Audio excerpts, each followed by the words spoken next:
Hello అండి. అందరికీ నమస్కారం. నా పేరు విజయలక్ష్మి. ఇప్పటి వరకు చాలా యూట్యూబ్ సెషన్స్ చేసుకున్నాం కదా! ఈరోజు మళ్ళీ ఎకనామిక్స్‌లోని పన్నుల సంస్కరణలు, రాబడి మార్పులు గురించి తెలుసుకుందాం. నేను ఇది ఎకనామిక్స్ అకాడమీ గురించి తీసుకున్నాను మెటీరియల్ మొత్తం.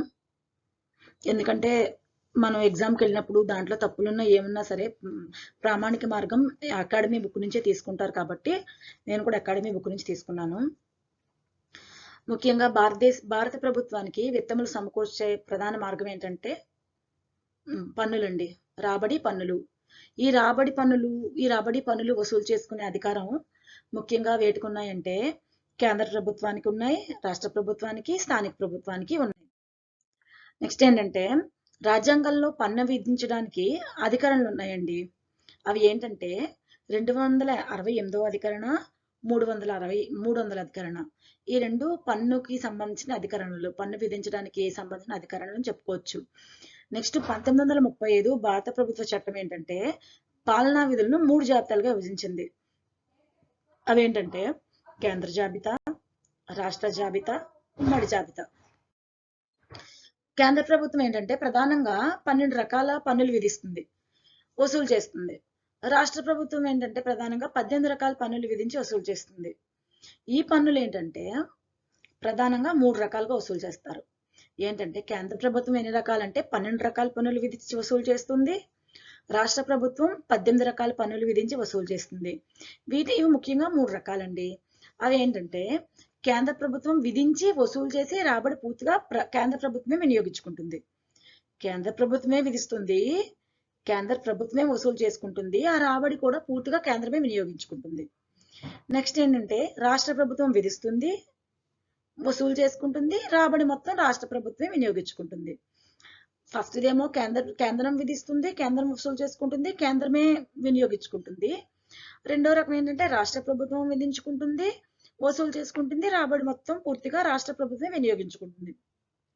ఈ మూడో రకం ఏంటంటే కేంద్రం విధిస్తుంది, వసూలు చేసి దాంట్లో నికర రాబడి పూర్తిగా రాష్ట్రాలకు బదలాయిస్తుంది. కేంద్రం విధిస్తుంది, వసూలు చేసి రాష్ట్రాలకి బదలాయిస్తుంది. స్థానిక పన్నులండి.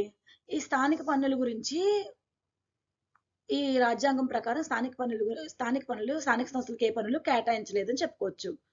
అయితే రాష్ట్ర జాబితాలో పన్నులు కొన్ని స్థానిక సంస్థలకు బదలాయించడం జరుగుతుంది. ఇదేంటంటే ఏ రాష్ట్రానికి ఆ రాష్ట్రానికి సంబంధించి ఉంటుందంటే అన్ని రాష్ట్రాల్లోని ఒకేలాగా ఉండదు ఈ విధానం అనేది. ముఖ్యంగా ఈ స్థానిక సంస్థలు విధించే పన్నులు ఏంటంటే భూమి భవనాలపై పన్ను, వినోద ప్రకటనలపై పన్ను, ఆక్ట్రాయ్ పన్ను, టెర్మినల్ పన్ను, వృత్తులు వ్యాపారాలపై పన్ను, ప్రయాణికులపై పన్ను, సరుకులపై పన్ను, వస్తువులపై పన్ను, వ్యాపారాలపై పన్ను, ఆస్తి బదిలీపై పన్ను మొదలైనవి స్థానిక సంస్థలు వసూలు చేస్తాయి. ఇక్కడ అందరికీ సారీ అండి, ఇక్కడ కామా కానీ ఏం పెట్టకుండా నేను చూసుకోకుండా పీపీటీ అప్లోడ్ చేసుకున్నాను. అయితే ప్రభుత్వ రాబడి ముఖ్యంగా 2 రకాలండి. ప్రభుత్వానికి రాబడి ఎన్ని రకాలుగా వస్తుందంటే 2 రకాలుగా వస్తుంది. స్థానిక సంస్థలు ఏ పన్నులు వసూలు చేసుకుంటాయో చెప్పుకున్నాం కదా. ఇప్పుడు ప్రభుత్వానికి వచ్చే రాబడి మార్గాలు 2 రకాలు. అదేంటంటే సొంత పన్నుల రాబడి, అంటే ప్రభుత్వం విధించే పన్నుల నుంచి వచ్చే రాబడి. నెక్స్ట్ ఏంటంటే పన్నేతర రాబడి, పన్నులు కాకుండా వచ్చే రాబడి. అయితే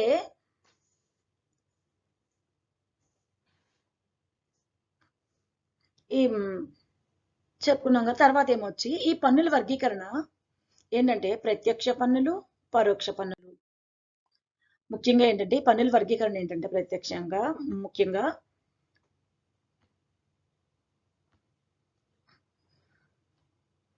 ప్రత్యక్ష పన్నులు, పరోక్ష పన్నులు అని చెప్పుకోవచ్చు. అవి కాకుండా ఇతర రకాల పన్నులు. అనుపాత పన్ను. ఈ అనుపాత పన్ను ఏమంటారంటే ప్రపోర్షనల్ ట్యాక్స్ అంటారండి. ఇది ఏంటంటే పన్ను విధించడానికి ఆధారమైన ఆదాయం కానీ, సంపద విలువ కానీ, లేదా వస్తువు విలువలో మార్పుతో ఎలాంటి నిమిత్తం అనేది ఉండదు. పన్ను విధించడానికి ఆధారమైన ఆదాయం కానీ, సంపద విలువ, వస్తువులో విలువలో మార్పులతో నిమిత్తం లేకుండా అన్ని ఆదాయ స్థాయిలకు ఒకే పన్ను రేటు వర్తింపు చేస్తే అది అనుపాత పన్ను, ప్రపోర్షనల్ ట్యాక్స్ అంటారు. అయితే ఇదేంటంటే ఎగ్జాంపుల్ చెప్పాలంటే ఈ ఎగ్జాంపుల్గా 10% నిర్ణయిస్తే 10,000 వచ్చిన వాడికైనా 10%, ₹1,00,000 వచ్చిన వాడికన్నా 10%, 10 లక్షలు వచ్చిన వాడికన్నా 10%. ఇది పేద ధనిక అనే తేడా లేకుండా ఒకే అందరికీ సమానం అన్నమాట. అంటే పరోక్షమనం చెప్పుకోవచ్చు దీనికి ఎగ్జాంపుల్. నెక్స్ట్ పురోగామి పన్ను. పురోగామి పన్ను అంటే ప్రోగ్రెసివ్ ట్యాక్స్. పన్నుకు ఆధారమైన ఆదాయం కానీ సంపద విలువ మారుతూ ఉంటే పన్ను రేటు కూడా మారుతుంటుంది. అంటే ఆ తక్కువ ఆదాయం వచ్చిన వాళ్ళకి తక్కువ పన్ను, ఎక్కువ ఆదాయం వచ్చిన వాళ్ళకి ఎక్కువ పన్ను లా అనమాట. దీన్ని ఏమంటారంటే పురోగామి పన్ను అంటారు, ప్రోగ్రెసివ్ ట్యాక్స్ అంటారు. నెక్స్ట్ ఏంటి తిరోగామి పన్ను. పన్నుకు ఆధారమైన ఆదాయం లేదా సంపద విలువ పెరిగే కొద్దీ పన్ను రేటు తగ్గితే దాన్ని తిరోగామి పన్ను అంటారు. అంటే ఆదాయం పెరిగే కొద్దీ పన్ను రేటు తగ్గుతుందంటండి. ఆదాయం పెరిగే కొద్దీ పన్ను రేటు తగ్గితే దాన్ని తిరోగామి పన్ను అంటాం అనమాట. అంటే ఇప్పుడు మనం ఎగ్జాంపుల్ తీసుకుంటే 1,00,000 నుంచి 1,00,000 ఆదాయం ఉన్న వ్యక్తికి 30% పన్ను విధించాం అనుకోండి.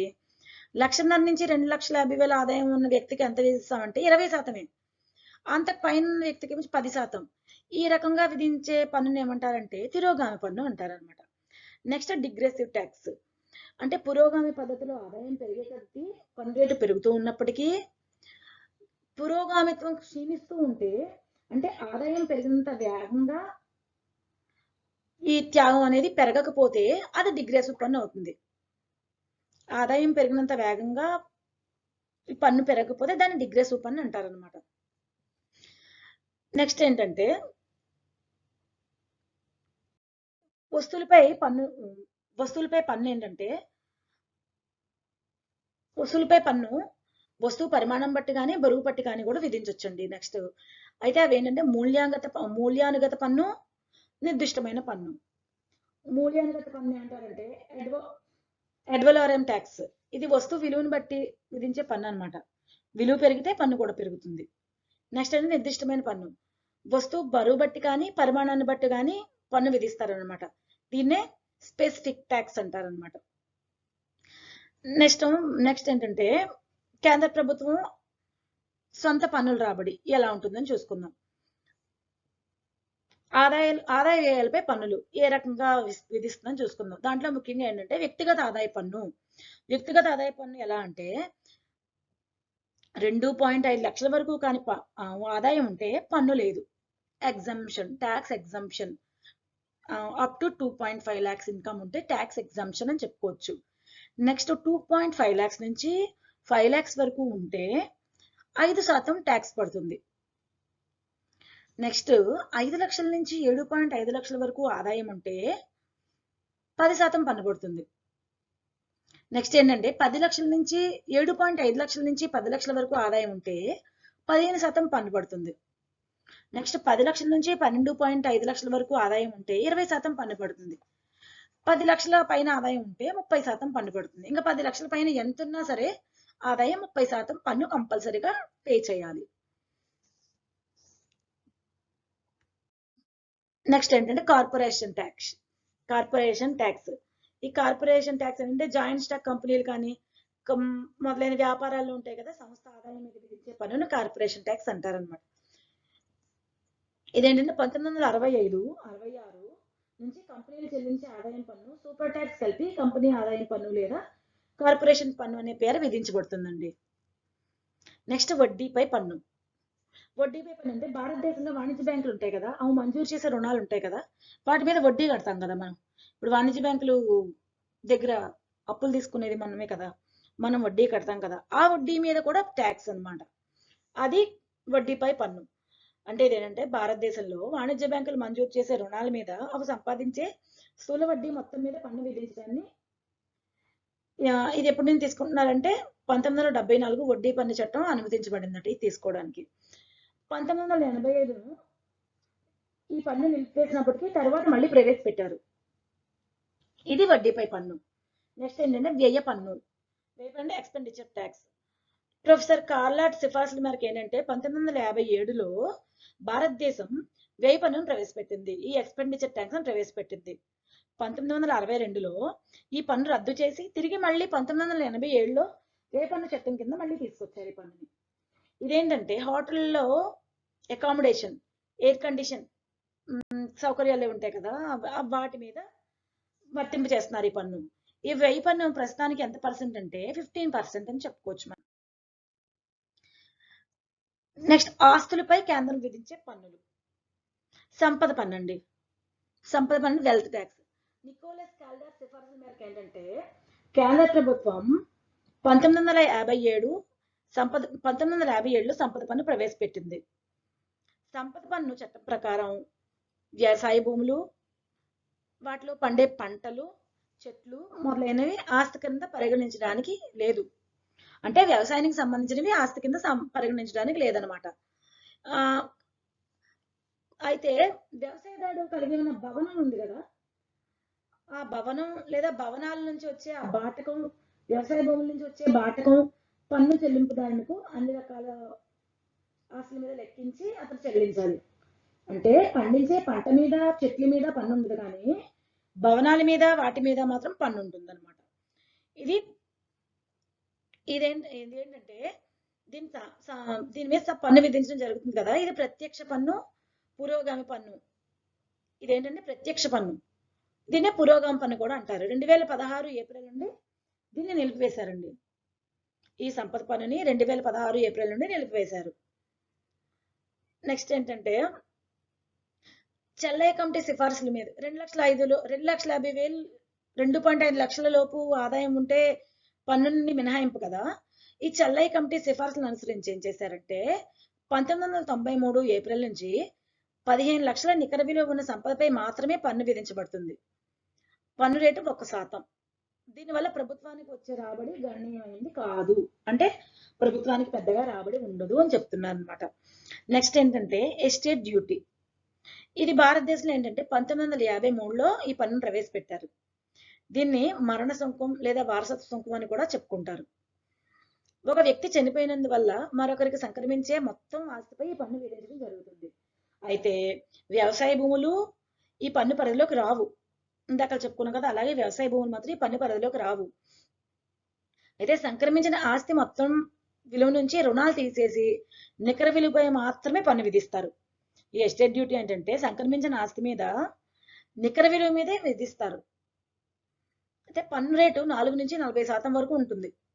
దీనివల్ల ప్రభుత్వ రాబడి కొంచెం స్వల్పంగా ఉంటుంది. కాబట్టి 1985 ఏప్రిల్ నుంచి దీన్ని కూడా రద్దు చేశారు.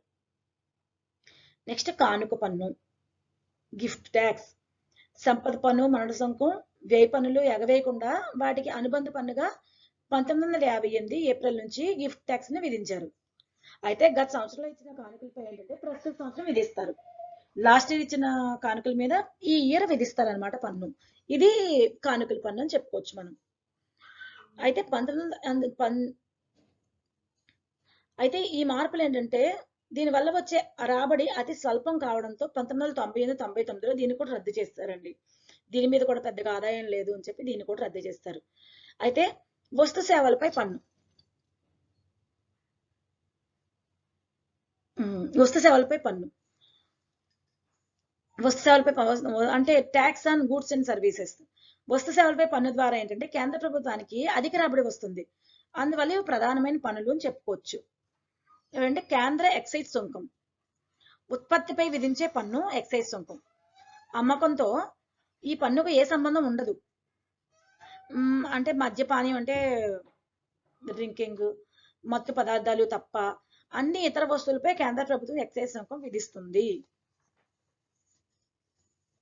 నెక్స్ట్ ఏంటంటే మొదట పత్తి, నూలు మీద కూడా 1944లో ఎక్సైజ్ సుంకం విధించారనమాట. అయితే 1934లో పంచదార, అగ్గిపెట్టెలు, ఉక్కు దిమ్మెలు మీద కూడా పన్ను విధించడం ప్రారంభించారు. క్రమంగా ఏంటంటే టైర్లు, ట్యూబ్లు, కాఫీ, టీ కూడా ఈ పన్ను విధించబడే వస్తువుల జాబితాలోకి చేరిపోయాయి. ఎక్సైజ్ సుంకం పరోక్ష పన్ను, అనుపాత పన్ను అని 2 రకాలు ఉంటాయి. నెక్స్ట్ ఏంటంటే మూల్యానుగతమైన పన్నులు. దీంట్లో ఒకటి ఏంటంటే ఈ ఎక్సైజ్ డ్యూటీలన్నీ ఏంటంటే మూల్యానుగతమైన పన్ను. మూల్యానుగతమైన పన్నులు ఏంటంటే వస్తువు విలువను బట్టి విలువలో కొంత శాతం సుంకంగా విధించబడే పన్నులు. దీనివల్ల ఎక్కువ ఆదాయం రావచ్చు. ధర మారితే రాబడి కూడా ఆటోమేటిక్ గా మారిపోతుంది. మనం చెప్పుకున్నాం కదా, ధర పెరిగే కొద్దీ, విలువ పెరిగే కొద్దీ ట్యాక్స్ పెరుగుతుంది అని. నెక్స్ట్ నిర్దిష్టమైన పన్నులు. విలువతో నిమిత్తం లేకుండా కేవలం బరువు బట్టి లేదా పరిమాణాన్ని బట్టి విధించే పన్నులు నిర్దిష్టమైన పన్నులు. నెక్స్ట్ కస్టమ్స్ సుంకాలు.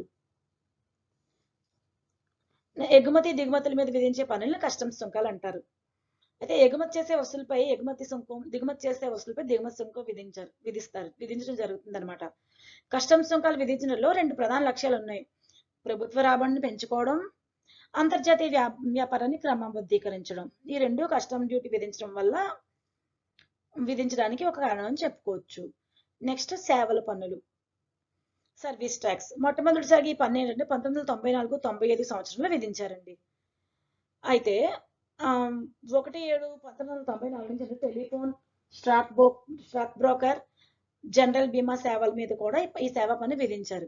ఈ పన్ను రేటు 5%. అయితే తర్వాత ప్రతి సంవత్సరం కొన్ని సేవలను అదనంగా ఈ పన్ను పరిధిలోకి తేవడం జరుగుతుంది.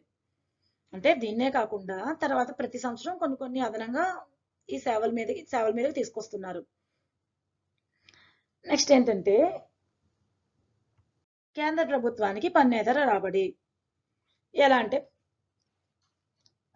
కేంద్ర అధికార రెవెన్యూ సంస్థలు ఉంటాయి కదా, అది చెప్పుకుందాం. కేంద్ర ప్రభుత్వానికి పన్నేతర రాబడి ఎలా వస్తుంది? కేంద్ర ప్రభుత్వానికి పన్నుల నుంచే కాకుండా ఇతర మార్గాల నుంచి కూడా ఆదాయం వస్తుంది. అయితే ముఖ్యంగా రైల్వేలు, పోలీసు, అడవులు, నీటిపారుదల, విద్యుత్ శక్తి ప్రాజెక్టుల నుండి కూడా రాబడి లభిస్తుంది. దీనిని పన్నేతర రాబడి అంటారు. అయితే ప్రధానంగా 3 మార్గాల నుండి లభిస్తుంది. పరిపాలనా సేవలు, సాంఘిక సేవలు, ఆర్థిక సేవలు. పరిపాలనా సేవలు అంటే పోలీసులు, జైళ్లు, కోర్టులు. అంటే కోర్టులు విధిస్తాయి కదా, జరిమానాలు విధిస్తాయి కదా, అలా. సాంఘిక సేవలు విద్యా, వైద్యం వంటివి. తర్వాత ఆర్థిక సేవలు నీటిపారుదల, పన్ను, విద్యుత్ శక్తి మొదలైన వంటివి ఆర్థిక సేవలు అని చెప్పుకోవచ్చు. నెక్స్ట్ ఏంటంటే ప్రత్యక్ష పన్నుల కేంద్ర సంస్థ సిబిడిటి. ఆర్థిక మంత్రిత్వ శాఖలోని రెవెన్యూ డిపార్ట్మెంట్లోని ఒక భాగమే central board of direct taxes, CBDT. దేశంలో ప్రత్యక్ష పన్నుల విధానం ప్రణాళికలు నిర్ణయించే ఈ సంస్థ ముఖ్యమైనది. అంతేకాకుండా ఆదాయ పన్ను శాఖ ద్వారా ప్రత్యక్ష పన్నుల చట్టాలను తయారు చేయడం సిబిడిటి యొక్క బాధ్యత అని చెప్పుకోవచ్చు. నెక్స్ట్ ఏంటంటే ఎక్సైజ్ కస్టమ్స్ సుంకాల కేంద్ర సంస్థ. ఇదేంటంటే సిబిఈసి. ఇది ఆర్థిక మంత్రిత్వ శాఖలో రెవెన్యూ డిపార్ట్మెంట్ లో మరొక భాగం. ఇది ఏంటంటే ఆర్థిక మంత్రిత్వ శాఖలోనే రెవెన్యూ డిపార్ట్మెంట్ లోనే ఇంకొక భాగం అని చెప్పుకోవచ్చు.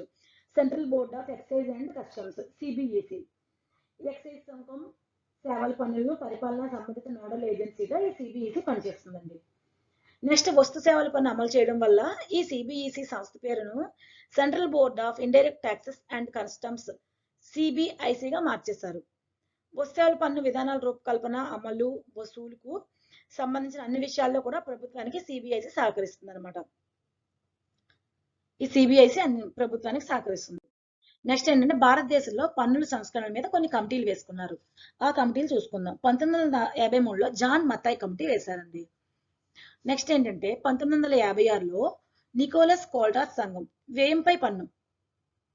నెక్స్ట్ 1959లోని మహావీర్ త్యాగి కమిటీ, ప్రత్యక్ష పన్నుల పరిశీలన కోసం వేశారు ఇది. నెక్స్ట్ 1967లో భూతలింగం కమిటీ. ఇదేంటంటే పన్నుల విధానాల ఆధునికీకరణ గురించి వేశారు. నెక్స్ట్ ఏంటంటే 1970లో కేఎస్ మాంచు కమిటీ. ఇదేంటంటే ప్రత్యక్ష పన్నుల పరిశీలన, పన్నుల ఎగవేత, నల్లధనం కోసం వేశారు. Next 1972 KN Raj committee. ఇదేంటంటే వ్యవసాయం మరియు వ్యవసాయ సంపదపై పన్ను. ఈ రాజ్ కమిటీ ఎందుకు వేశారంటే వ్యవసాయం మళ్ళీ వ్యవసాయ సంపద మీద పన్ను గురించి కమిటీ వేశారు. 1977లో సిసి చూసి కమిటీ. ఇదేంటంటే ప్రత్యక్ష పన్నులు సింప్లిఫికేషన్, రేషనలైజేషన్ గురించి వేశారు. నెక్స్ట్ 1981లో ఎల్కే జా కమిటీ. ఇదేంటంటే పరోక్ష పన్నుల పరిశీలన, ఎక్సైజ్ పన్ను విధానంపై సమీక్ష, వ్యాట్ పరిధి, దిగుమతి సుంకాలు, ప్రత్యక్ష పన్నులపై సమన్వయం గురించి వేశారు ఇది. నెక్స్ట్ 1991లో ఆర్ చెల్లయ్య కమిటీ వేశారు, పన్నుల సంస్కరణల కోసం వేశారు. నెక్స్ట్ 2002లో విజయ్ కేల్కర్ కమిటీ ఎందుకంటే ప్రత్యక్ష పన్నుల సంస్కరణల గురించి వేశారు. నెక్స్ట్ 2012లో పార్థసారథి షోమ్ సంఘం వేశారు. ఇదేంటంటే యాంటీ అవాయిడెన్స్ ట్యాక్స్ గురించి వేశారు. 2001 తర్వాత ప్రవేశపెట్టిన పన్నుల వివరాలు చూసుకుందాం. అదేంటే వ్యాట్. 2001 తర్వాత ఏంటంటే వ్యాట్, వాల్యూ యాడెడ్ ట్యాక్స్ విధించారండి. 2003లో తొలిసారిగా ఈ వ్యాట్ ని ప్రవేశపెట్టిన రాష్ట్రం ఏంటంటే హర్యానా అని చెప్పుకోవచ్చు మనం. 2005 ఏప్రిల్ 1 నుంచి 25 రాష్ట్రాలు, కేంద్రపాలిత ప్రాంతాలు ఈ వ్యాట్ ని అమలు చేస్తున్నాయని చెప్పుకోవచ్చు. 2012 నుంచి ఏం చేశాయంటే 33 రాష్ట్రాలు, కేంద్రపాలిత ప్రాంతాలు కూడా ఈ వ్యాట్ ని ప్రవేశపెట్టాయి. అయితే జిఎస్టి సెంట్రల్ గవర్నమెంట్ 2000లో విధించాలని ఆలోచన చేసిందండి. ఈ జిఎస్టిని ఏంటంటే సెంట్రల్ గవర్నమెంట్ 2000లోనే విధించాలని ఆలోచన చేసుకుంది. కానీ 2003లో ఎఫ్ఆర్బిఎం టాస్క్ ఫోర్స్ ను 2014లో వస్తు సేవల పన్ను సిఫార్సు చేసింది. 2006-7 బడ్జెట్ లో ఆర్థిక మంత్రి దీని గురించి ప్రస్తావించారు కూడా. 2010లో సవరణ బిల్లు ప్రవేశపెట్టారు. 2016లో ఆగస్టులో ఈ బిల్లు ఆమోదించబడింది. అయితే 2003లో నియమించిన ఎఫ్ఆర్బిఎం టాస్క్ ఫోర్స్ సిఫార్సు చేసింది. 2014లో సిఫార్సు చేసింది. 2014 డిసెంబర్లో లోక్సభలో 22 అని పడింది. 122 రాజ్యాంగ సవరణ బిల్లును ప్రవేశపెట్టడం జరిగింది. 122వ రాజ్యాంగ సవరణ బిల్లు ప్రవేశపెట్టడం జరిగింది. అయితే 2016 ఆగస్టులో ఈ బిల్లు ఆమోదం పొందింది. 2014 డిసెంబర్లో లోక్సభలో పెడితే 2016 ఆగస్టులో ఆమోదం పొందింది 122వ రాజ్యాంగ సవరణ బిల్లు. అయితే 2016 సెప్టెంబర్ 8న 101వ రాజ్యాంగ సవరణగా రాష్ట్రపతి ఆమోదం పొందింది. దీంట్లో ఏంటంటే కేంద్రం విధించిన 7 రకాల పన్నులు, రాష్ట్రం విధించే 10 రకాల పన్నులు కలిపి దీని కిందకి తీసుకొచ్చారండి. ఈ జిఎస్టి ఈ 10 రకాల పన్నులు కలిపి తీసుకొచ్చారని చెప్పుకోవచ్చు. ఏంటంటే 2016లో సెప్టెంబర్ 8న 101వ రాజ్యాంగ సవరణగా రాష్ట్రపతి ఆమోదం పొందింది. కేంద్రం విధించిన 7 రకాల పన్నులు, రాష్ట్ర ప్రభుత్వం విధించిన 10 రకాల పన్నులు ఈ స్థానంలో ఈ జిఎస్టి విధిస్తారు. ఇదంటే జూలై 1, 2015 నుంచి జిఎస్టి అమలు పరచబడిందండి. ఇది అండి కొంచెం పన్నుల గురించి బ్రీఫ్గా నేను ఈ బుక్ని ప్రామాణికంగా తీసుకుని అకాడమీ బుక్ని ప్రిపేర్ చేశాను. కొన్ని అచ్చు తప్పులు ఉన్నాయి. ఈ అచ్చు తప్పులకి సారీ అండి. ఇది మీకు నచ్చితే ఉపయోగపడింది అనుకుంటే లైక్ చేయండి, షేర్ చేయండి, సబ్స్క్రైబ్ చేయండి, బెల్ సింబల్ యాక్టివేట్ చేయండి. అందరికీ నమస్కారం అండి. Thank you.